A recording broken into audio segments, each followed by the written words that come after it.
રાજકોટ જિલ્લાના ઉપલેટા પંથકમાં યુવતીને સાપ કરડતા એસડીઆરએફની ટીમ દ્વારા રેસ્ક્યુ કરવામાં આવ્યું હતું અને ઉપલેટાના ગણોદ ગામે રાજગોર પરિવારની મીનલબેન નરેન્દ્રભાઈ મનુચરિયાની નામની 23 વર્ષીય યુવતી પોતાના ઘરે હતી એ દરમિયાન એને સાપે ડંખ મારતા તેના પરિવારજનો દ્વારા ઉપલેટા સારવાર અર્થે એને લઈ જવા માટે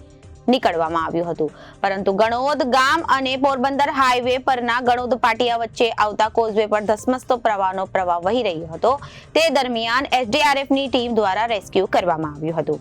રાજકોટ જિલ્લાના ઉપલેટા પંથકમાં યુવતીને સાપ કરડતા એસડીઆરએફની ટીમ દ્વારા રેસ્ક્યુ કરવામાં આવ્યું હતું। ઉપલેટાના ગણોદ ગામે રાજગોર પરિવારની મીનલબેન નરેન્દ્રભાઈ મનુચરિયા નામની 23 વર્ષીય યુવતી પોતાના ઘરે હતી એ દરમિયાન સાપે ડંખ મારતા તેના પરિવારજનો દ્વારા ઉપલેટા સારવાર અર્થે લઈ જવામાં આવી હતી, પરંતુ ગણોદ ગામ અને પોરબંદર હાઈવે પરના ગણોદ પાટિયા વચ્ચે આવતા કોઝવે પર ધસમસતો પાણીનો પ્રવાહ વહી રહ્યો હતો।